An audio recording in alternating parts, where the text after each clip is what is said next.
a little bit about this initiative. Welcome to the Values Workshop. This is an initiative I started around 2 or 3 months prior to COVID. I happen to think that I have been blessed with a very good mind, and I needed to put it in service of humanity in some manner. And like all others, I have been working for a living. I have been a writer, an advertising writer for a long time, and I was taking care of my family and doing a bit of social work on and off. But I felt this intense longing to do something that justified my sense of giving, the feeling that I needed to do something. And I have a teenage daughter, and I used to have a lot of conversations with her regarding values. So if I claimed that this is how things should be done, then I had to do them and live up to it. So those kind of conversations were quite interesting. And while talking to a friend of mine, we kind of stumbled upon the idea that this was a good thing to talk about values. Uh, I do not know about the rest of the world, but in India, one has seen that a lot of emphasis is laid on being successful on students. So you're only told about what are the things that will make you successful and how to go about it and what line or what career you should choose. And I felt there was something missing there, and that was one of the things that I struggled with all my life, seeing people who were um, go get it at any cost, succeeding, and you trying to think how to go about it where you would succeed at the same time manage who you were as essentially as a human being. So I thought it was a good struggle to put out there and be vulnerable about it as much as possible. So I managed to find a friend who started this podcast with me. She lives in the UK. And the initial few episodes, we both spoke about a lot of things, and those things were planned. So then one fine day, the same friend said, "Why are you planning so much? Why don't you go impromptu?" And we decided to go impromptu. We were having fun, and we decided, let's challenge ourselves. Luckily, that worked, and we did quite a few episodes. After that, for a while, our times weren't matching because of different time zones. I started talking to other friends who were open to coming on camera and discussing their vulnerabilities. The initial topics were why be kind, or uh, why does fear exist, those kinds of topics. Later, I started some series, of which one was The Vulnerable Me. Another one was Dearly Yours, where I tried to get different relationships to come on that hasn't succeeded because of times. Getting one person every week is hard enough. Getting two people is almost impossible. Absolutely, yeah. Yeah. And now this series has been called The Other Side Of. Uh, so I realize as professionals, we spend a lot of time at work, and some of our best learnings come from workspace in terms of discipline, in terms of values. So it was a good space to talk about what happens in the workspace. But I do not bind myself. These are what I like to call coffee shop conversations. We can ramble, meander. It's okay to go off track. But the idea is to be open about whatever comes up. I don't plan things much, more so in this space. This is the introduction for you. Now, let me introduce you to my audience. I have with me a relatively new friend. I think we are becoming friends on the show as it begins. Uh, he is John Britton, and what I've learned about him is from Facebook that he's a coach, and he works in the space of theater. So, could you tell us a little more about yourself? Yeah, it's funny, isn't it? How it's interesting for me to hear that you know of me only through Facebook, and you say I'm a coach who works in theatre, and I think both those things are true, but of course they say very little in some ways. I work as a coach. These days, I work as a coach and a mentor, a writer, a thinker, a consultant, a researcher, all of this stuff. My background is in theatre, 30 years of being a performer, being a trainer of performers, writing about performance, directing shows. And all of my work now, I still do a little bit of training performers, but not very much. All of my work now has evolved from the work I used to do as an artist.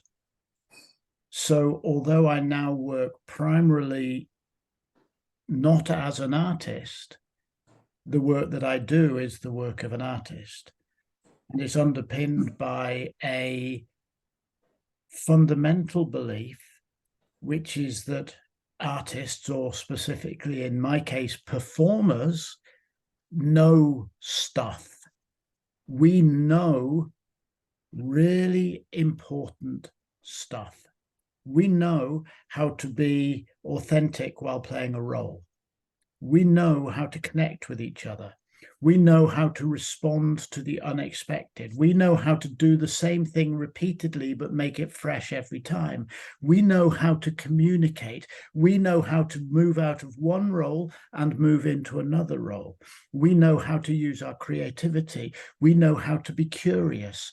We know how to bring the truths of the past into the present and make them the truth of the present. We know how to imagine the world differently. We know how to communicate and connect across cultures, respectfully allowing elements of different cultures to coexist in the same space. Artists know stuff. And the ancient role of the artist has always been, we've always been there to entertain, to tell stories and all of that stuff. But we've also always had another role, which is to imagine differently, to tell the stories of the communities we're part of, to challenge accepted behaviors and accepted ways of doing things. The role of the artist, right back, almost certainly connects to the role of the priest, the role of the shaman, the role of the spirit visionary. And in a world which is increasingly in crisis, politically, economically, ecologically, in terms of individual mental health and so on, I don't think there's ever been a more important time to stand up and say, artists know things. Not artists are more important than doctors or more important than teachers. It's nothing to do with that. No. It's saying artists know stuff. And if we want to really grow as people and as communities and as a world, we need to start behaving more like artists. So although I'm now a coach and I'm, a mentor and a consultant and I'm all of those things, my work is fundamentally derived from what is it that artists know. Wow. I was tempted to make you the president of the UN because we need people out there who are co-creating, if I were to use a term that is being used often these days. It's a good word, isn't it? Co-creating, because everything we make is made through relationship. One of the things that we have to understand is that the age of the obsessive individual is dead. It has to be dead. The age of obsessive individualism has led us to the point where a few people have more money than they can ever spend and the majority are starving. It's the age where somebody who's rich can go and cut down virgin forests and destroy endless species and claim that it's good for business, while the indigenous peoples who live in those forests have genocide committed against them. The age of individualism has to be seen as run its course. We have to redefine what it is to be an individual. Yeah, it's so beautiful.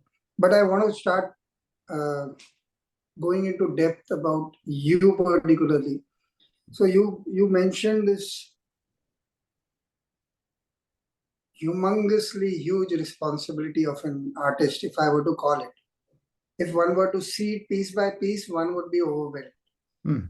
But because this is oneness at work, uh, my question comes from there. Where is the pause you draw your energy from?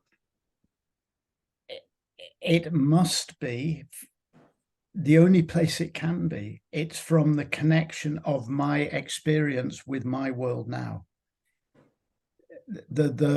I can't anyway, derive my energy from an idea. My energy comes from action. From what am I doing now? That action might be sitting still and looking out of the window.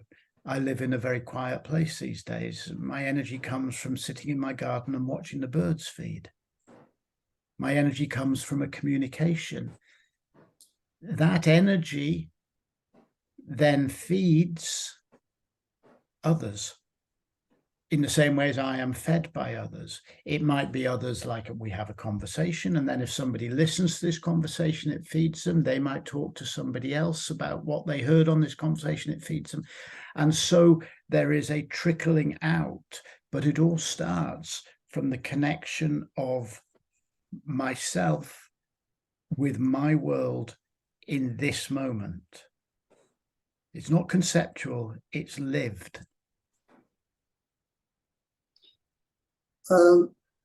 How do you differentiate it from an egocentric view of yourself with your work? Because these very words are these days used to define a completely different mindset. Yeah. Where people are out to get what they want at any cost. How do you differentiate that?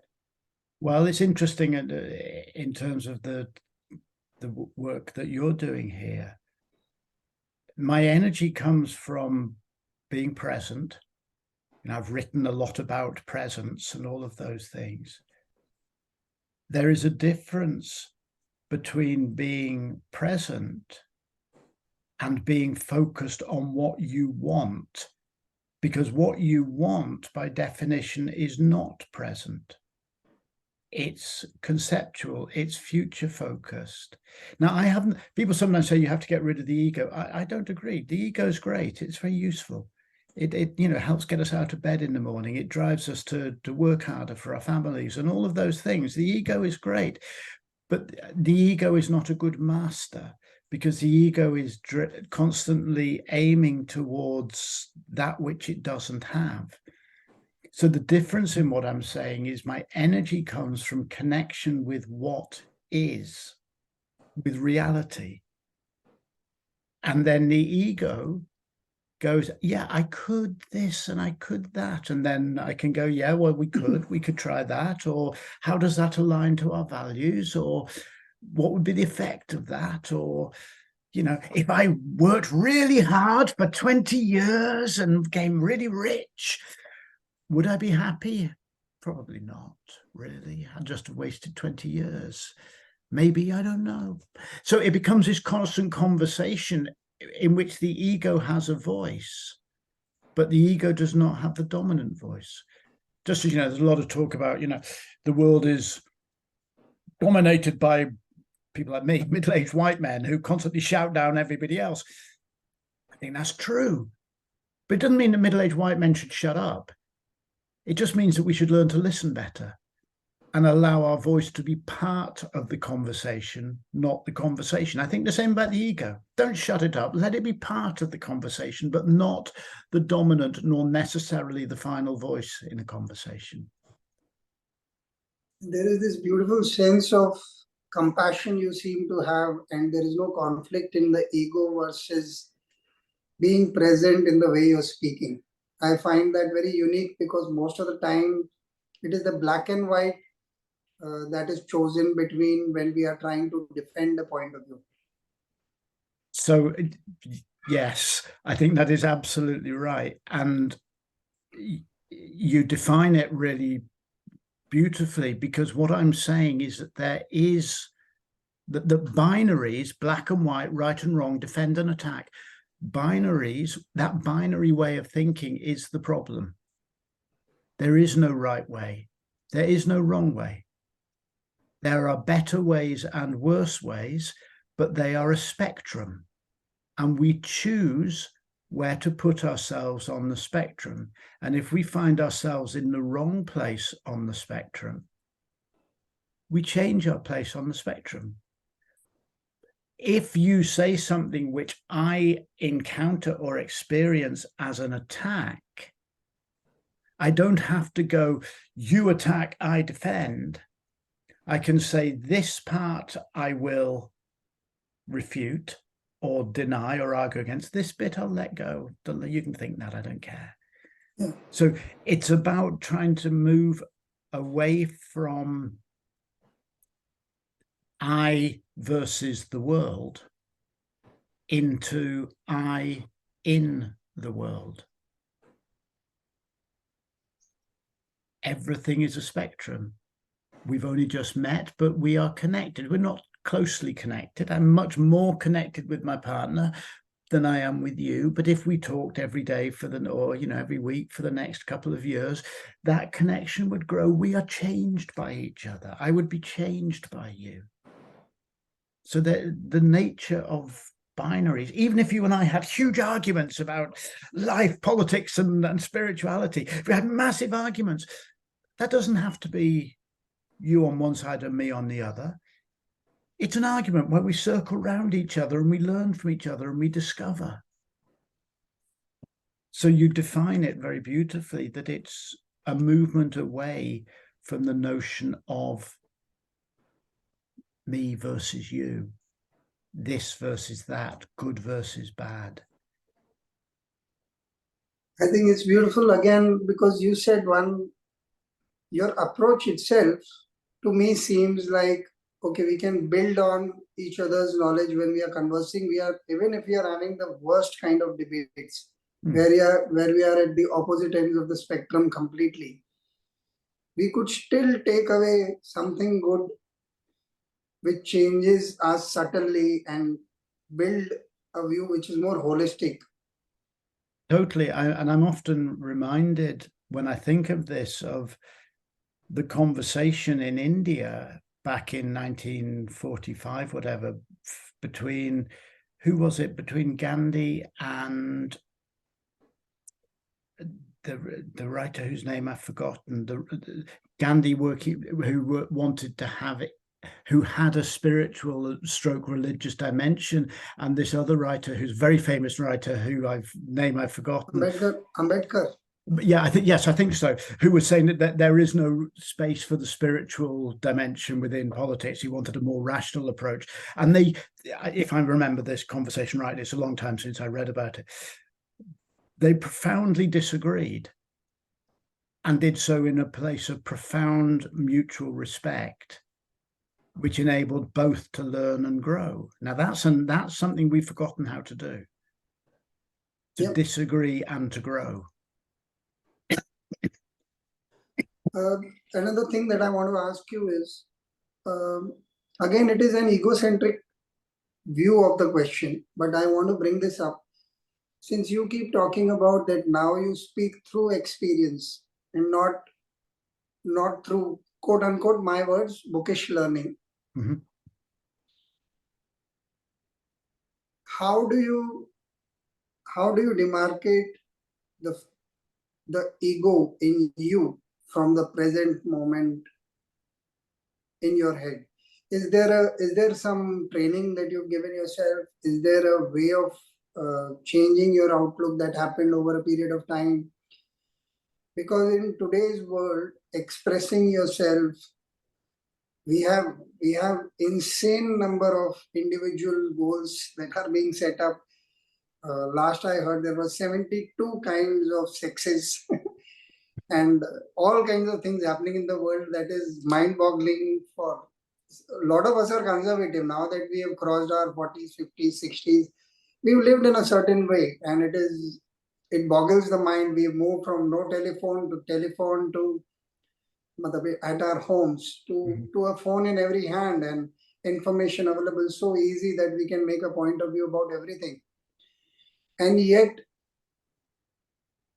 is expressing oneself all that is important, or does it need to be seen in a context? Also, because you've been a performer, I want to understand, how do you see this communication or self-expression?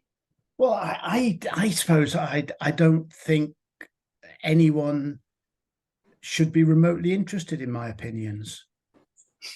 Why should anyone care what I think? You know, who the hell made me God? You know, well, I think that the ego is the one that goes, if I have an opinion, I have to insist that everybody hears it. I mean, who cares? Who cares what I think about stuff? If you choose to ask me what I think about stuff, and if I think that in communicating my opinion, we can have a conversation rather than just start some kind of argument, then that's great. I've got opinions about all sorts of things. But I don't think I'm important enough that my opinion should make the slightest difference to anyone else. Now, sometimes I will see something unfolding and I will say, look, I've seen this sort of thing before and I want to give you my opinion. Because as we get older, I mean, I'm not quite 60, but I'm getting towards 60. I'm aware that I am getting older. As we get older, we become wise. In some ways, we have less knowledge because the world is changing so quickly we can't keep up. But we also come to realize that knowledge is not the same as understanding, and understanding is not the same as wisdom. So I don't try to keep up with information. I'm increasingly trying to achieve understanding and maybe one day wisdom. Now, my opinion about the latest piece of information is completely irrelevant because generally I don't know what the latest piece of information is. I don't watch TV. I don't know who the latest influencer is. I don't care. I don't blame other people for liking that. That's super cool. Love what you like. But I don't care. And so why should anyone care about my opinion? I also think, though, I find it extremely useful to remind myself not to believe my own opinions. Because my opinion, if you say something and I have an immediate, reaction and opinion, that reaction, just in terms of how the brain works, that reaction comes from experiences I've had in the past. I've heard somebody say something like that, so it makes me think that now. That means I'm not reacting to you. I am reacting to my past. So my opinion is not actually about what is happening here. My opinion tells me something about my past. So when I have an opinion, somebody says something and I go, I've got an opinion about that. My first reaction generally is to say, your opinion is useless. It's pointless. Put it to one side. I'll have an opinion when I've had a chance to reflect on something and think about it. So I think opinions, I have this list that I work with, the 8 principles of presence, which are 8 ways of thinking that help you become more present. And one of the 8 principles of presence is have no opinion. While you're just being with someone, don't have an opinion. Be with them.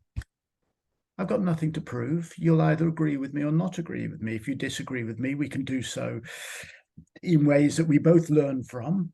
Maybe your disagreement's valid and is going to teach me something.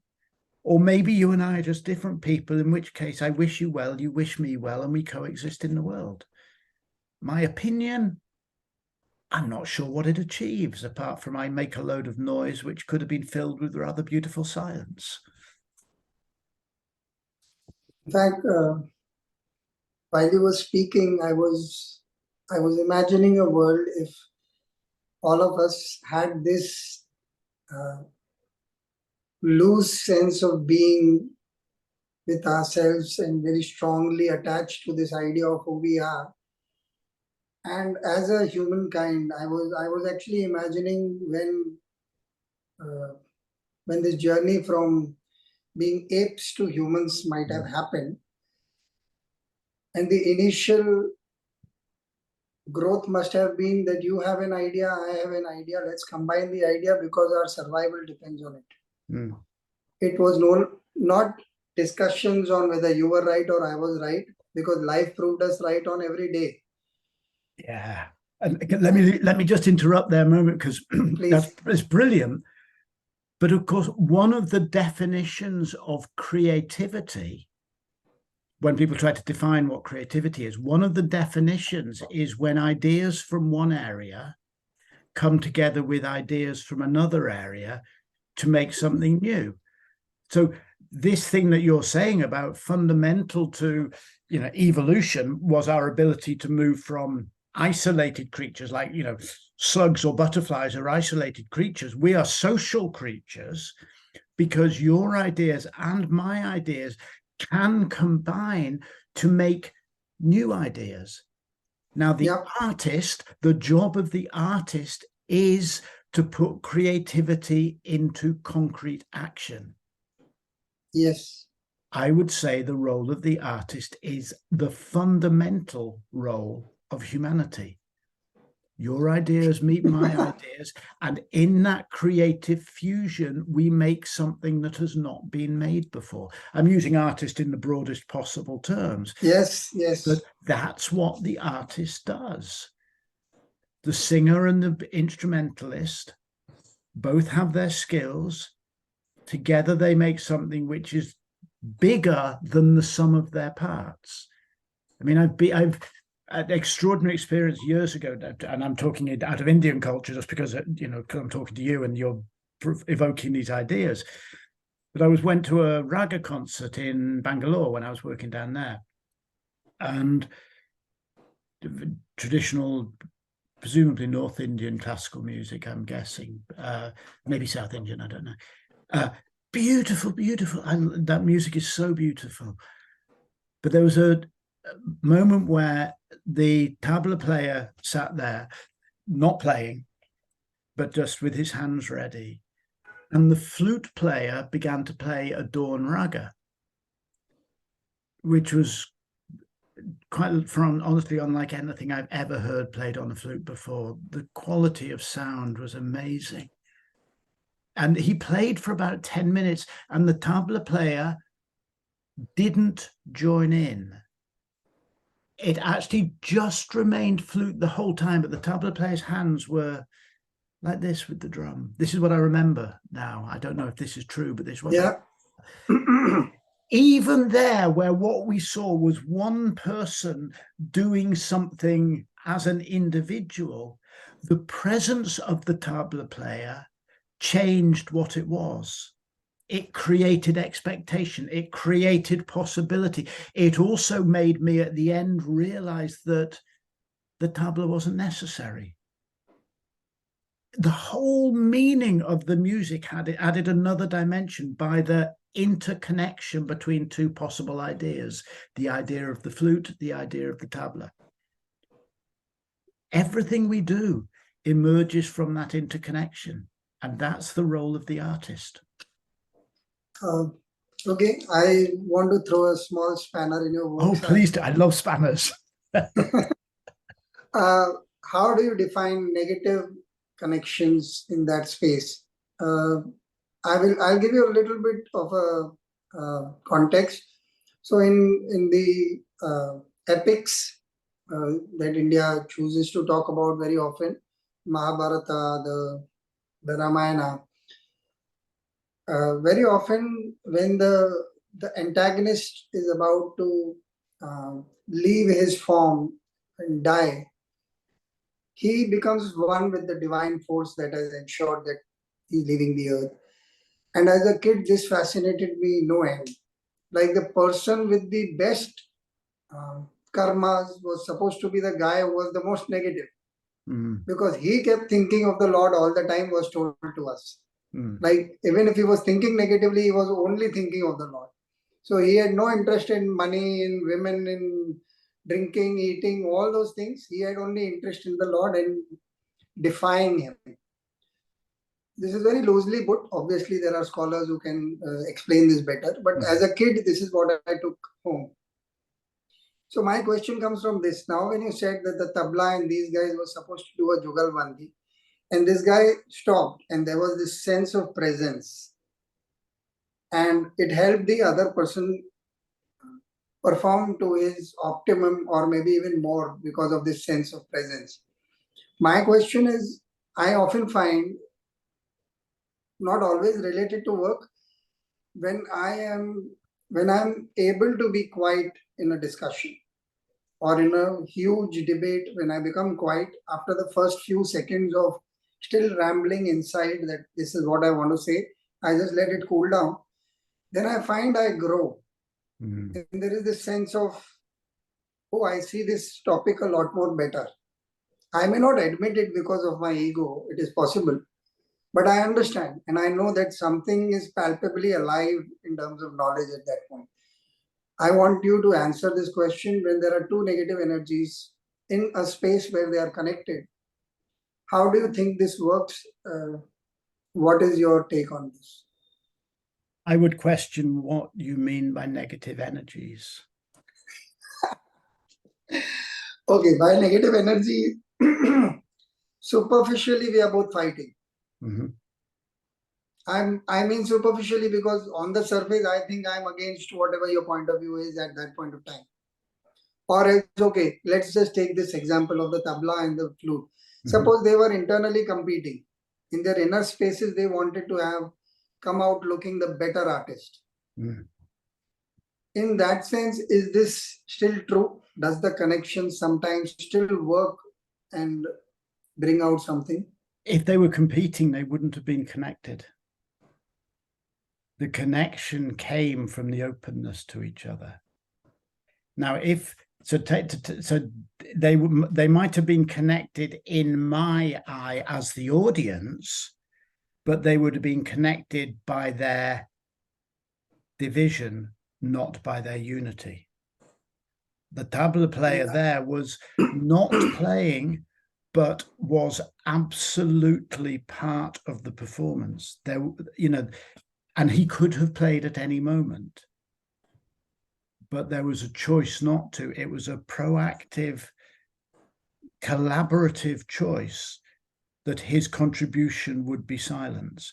Had there been competition at a very deep level, we would have known it because we read people. We are a social species. We can see when people are not present with us. We can see when people are saying one thing while thinking another thing, or saying one thing while their body is thinking another thing. So now, if you and I started having an argument, you were saying this and I was saying that, good, bad, if we were doing all of this and neither of us was able or willing to step away from the binary of right and wrong and good and bad, then we would simply have a shouting match. And then we would both go away either thinking that you won or I won, or that we hated each other. But if either of us can say, hold on, first of all, as you say, completely quieten the mind, come present, listen, let me, instead of jumping to conclusions about what you're saying, put my opinions to one side and actually listen to you and move away from thinking right or wrong, and instead ask myself and perhaps ask you, why do you think that? Why that?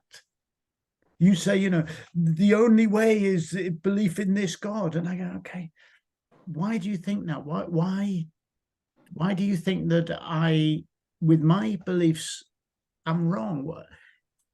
The word that I use a lot in my thinking is curiosity. It's about curiosity. I mean, I think my memory of the tabla player there is that he was full of, first of all, just an awareness that there was nothing he needed to do. But secondly, curiosity.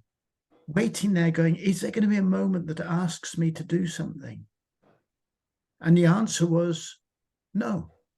That's okay. What matters is that he was curious. So if you and I are having the argument, and let's say we start off and move to what you're calling negative energies, I would want to say, that's not a negative energy. I'm experiencing it as hostile, but you're not, and you're experiencing me as hostile. So why? What am I saying that makes you feel that you want to respond with hostility? What are you saying that makes me want to respond to hostility? Now, it may be that you're so set in your ways and I'm so set in my ways that we're just never going to agree with each other. Fine. Go your way, I'll go my way, and I will choose to the best of my ability, and I fail at this like everyone else, but I will choose to respect you and to speak of you with honor, because that's my value. That's how those are my values, and I fail at them. Like we all fail, we all mess up. When I mess up, I will then try to move myself along the spectrum closer to my values. But the one thing that doesn't do any good at all in there is for me to hold on to my confrontational or opinion-based, this is who I am and I will not change. Why am I talking to you if you don't change me? I want you to change me. Already talking to you, just hearing your insights makes me go, oh, that reminds me of this, and that's interesting. You're changing me as we speak. Yeah. There is one space I want to talk about. You mentioned that we are human beings. We sense what the other person is doing or thinking, or their mind and body is not aligned with what is being said, perhaps. Similarly, if one were to be quiet enough, one is able to see that within oneself as well. In the middle of a conversation, I mean, when you're quiet, it is possible, but sometimes while talking also, it is possible that you just paused and some wisdom has fallen in place on its own. Do you want to talk a little about that space? Because I'm finding this thread is running through the conversation, although our topic keeps changing, from the point of an artist being the most quote unquote human in a way, or else my joke of, oh, making you the president of the United Nations, which effectively is United Nations is supposed to be United Nations. All of us come together and celebrate humanity in whatever way possible, which it may not be doing is a different thing because of the political angles of it. But if essentially it was set to do that. And I find this is a very big deal, that most human beings and most human organizations always have the right values when they start. It's rarely that they start on a, okay, I am going to go against you and so we shall start this. It doesn't happen. Somewhere we seem to lose our way. So I wanted to talk a little about how this space is being created through whatever work you're doing, if possible, and what are the challenges that you face within yourself. Yeah, again, and I love the way that you are making a journey from the biggest possible level, which is how humanity lives together, through to the most internal of flickers of awareness, because it is a journey, and they are connected. Yes. So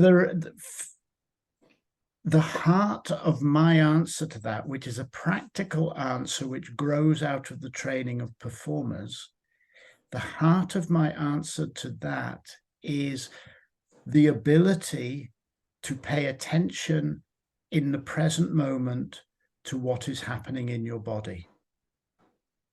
It is moment by moment physical attention, noticing where the tensions are in your body, noticing the shifts of energy in your body. Now, why does that matter? Because the tensions in your body are not accidental tensions. They are created by unconscious thinking. If my shoulders are like this, it's not that gravity stopped working in Ireland. It's because I am thinking tense the shoulders. You know, if I'm going, yep, I'm thinking these movements. If when you are speaking, I'm going, I'm doing that. My brain is doing that. It's not an accident. My brain is doing that. It might not be conscious thoughts, but if I watch my body, if I observe my body, I can see how my unconscious is pulling me away from being present. Now, if I am not present with you, I cannot hear you. I might hear your words, but your words are a small part of what you're saying to me. And an actor has to know this, don't they? That actor has to know, are you holding tension in your body? When you're saying you're really relaxed, are you actually walking around stage like this? You know, this is fundamental training for an actor or a dancer, the observation and monitoring of their psychophysical state. Psychophysical is the word that means the integrated, holistic relationship of thinking and body, mind and body. So not saying thinking here, body here. The body affects the thinking affects the body. We monitor our system so that we can ensure that we are present. Now, when we translate this to the bigger sphere, running a meeting or teaching a class or being a community activist or being president of the United Nations, whatever it might be, when we start moving it to a bigger state, I have a belief system, and this is now my belief system, but it is based on, you know, however many decades I've had of interacting with the world and of observing myself. And the belief system is that we are naturally, by evolution, we are naturally collaborative creatures. We are social creatures. We're always a little suspicious of each other, but our desire is always to reach agreement, to reach collaboration, to reach a way of doing things together. Some people spiritually might say we are naturally good. I don't quite use that word good because it's a good bad thing that I don't like, but I would say we have a natural generosity, a natural connectedness. I would also say we are naturally present. Presence, my definition of presence is what you are when you're not distracted. But the world distracts us continually. All these distractions, our thoughts distracting us. When you quieten all that, you become present, which is your natural state. And I can almost prove that, because if there was a loud noise now, you would be super present. You'd go, what was that? You know, when the distractions go, we find we are present. I would say that when you become as present as you can, you become as naturally good and as naturally connected as you can be. So, you know, two politicians who are, you know, having a shouting match at each other, it would do them one hell of a lot of good to spend a little bit of time, even just a quarter of a second between words, to check in with their body and go, just relax, smile. Don't believe your opinions. Assume that the other person is actually doing the best they can, being as good as they can. Let's make that assumption. And then you don't give away all your, you know, you don't just give in to other people's demands, but you work from a place of trust, belief, kindness, compassion, presence, goodness. And the way to find that place is in your body, in this moment. Now, that's a lifelong discipline. You know, and it's a discipline that's at the heart of, you know, I don't know whether you're a yogi, but it's at the heart of yoga. It's the heart of the Chinese Tai Chi system. It's the heart of meditation processes and so on. You know, it's coming into the sense of yourself, which is a unified connected presence that lives in relationship to all living things, and indeed all non-living things. Lives in relationship to ideas and books and concepts and trees and rocks and all of this stuff.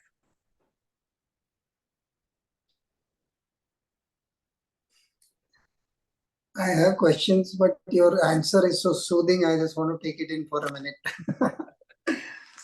Okay, firstly, to that longish answer, one of the things that touched me was that whatever bit of meditation that I do, and one is trying to reconcile it with the practicality of living every day. But today, the way you have connected it is so profoundly simple that it's really beautiful to hear these words.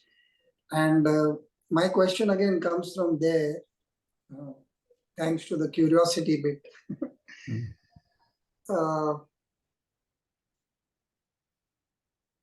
Most people may think this is a little bit of gobbledygook that I'm putting up, but so are we the universe in human form, literally? If one were to be letting go, again, my term, in the sense of that you've been mentioning that one is aware. Now, awareness is not holding anything. Awareness is just observing or watching what is happening to my body at this point of time, or what is happening in my mind at this point of time. Is there a conflict anywhere? Is there a sense of unease? Now, when I pursue these, very often I don't find. I find there is a flow. There's a flow, and some people may want to call it God or whatever their leanings are. I have no name, but I have this sense of ease and sense of flowing through life. And, my mind and body is at ease. But now this is the curious bit. How do you, because this is a journey and this is not an easy journey. It is very nice to speak about it and wonderful to read about it and listen to monks speaking about it, or even you speak about it in such beautiful ways. When it comes to adapting it and living it, how does one make the jump? Because there are tendencies that one is used to. The ego doesn't fly overnight. I'll listen to you, and in 5 minutes after this talk is over, I'll go down and somebody will say something and I'll be upset and I'll say something immediately. And there goes all the wisdom that I supposedly gained from the podcast. Yeah. How do you as a person deal with these kind of issues? How do you come back to the moment? How do you come back to your body, to your mind? What is it that is your secret, if I would call it that? You say you'll get annoyed in 5 minutes. You're human. It's simple. We're human. If we criticize ourselves for our failings, we are criticizing ourselves for being human. It's like complaining that a tree moves in the wind. It's what trees do. So another of these 8 principles of presence is right here, right now, you are good enough. Now, that sounds like a sort of 2-dimensional Facebook meme that goes, hey, everything's cool, you don't have to do anything. It's not that at all. Right here, right now, you are good enough to take your next step. If you go downstairs and somebody says something and you get bad-tempered, in that moment, you are good enough to go, I have the skills and resources to step back from this and choose not to do it. If you do something and it really messes up, or you're really frightened of doing it, you are good enough to say, okay, what steps do I need to take to enable me to do this thing? What the principle is actually of saying is all growth comes from self-acceptance. you must at some level be accepting yourself at some level before you can undertake any process of growth, because you have to believe that you are capable of that growth.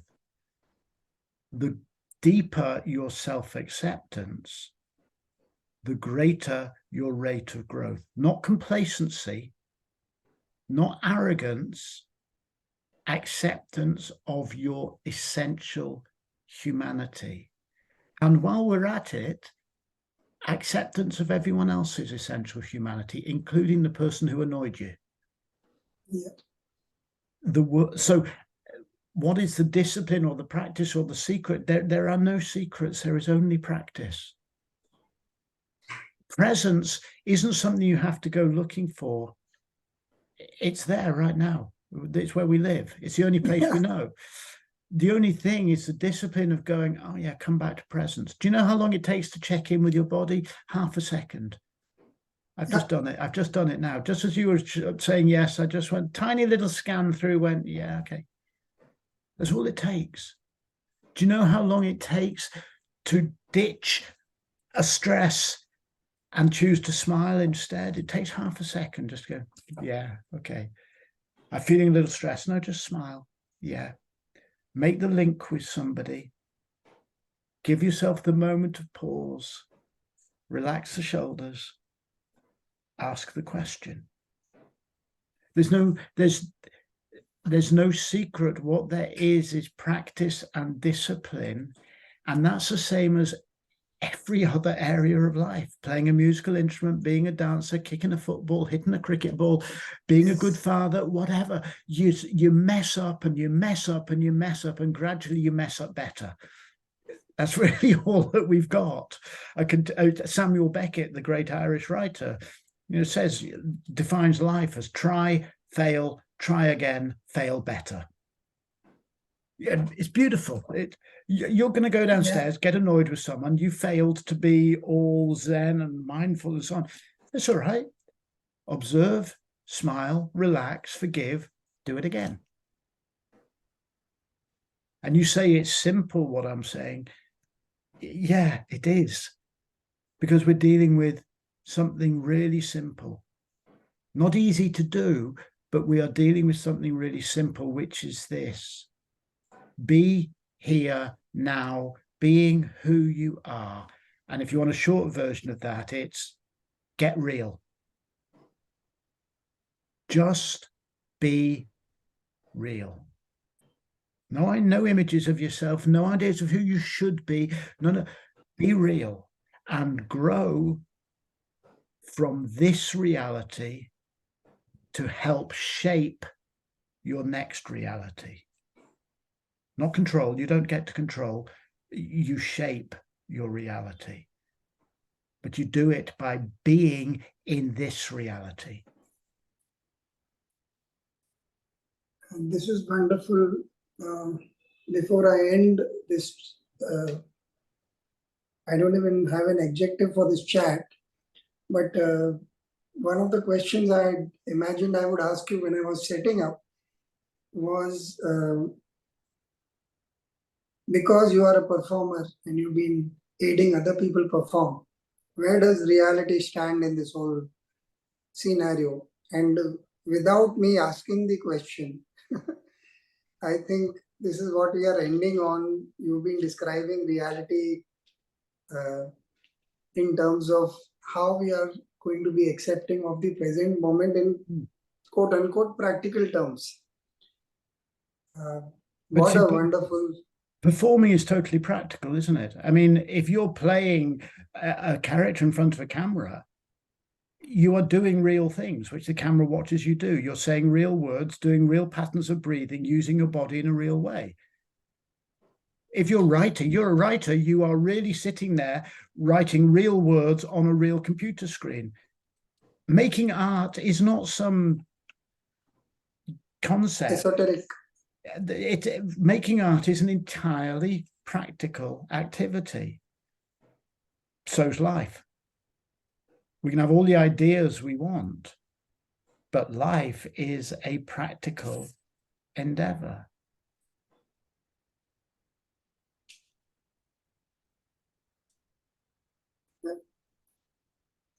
Thank you so much. I have run out of words to tell you how I feel about this chat that we've had.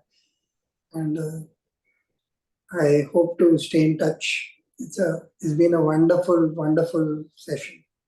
It's been an absolute honor to talk with you, a real joy to talk with you as well.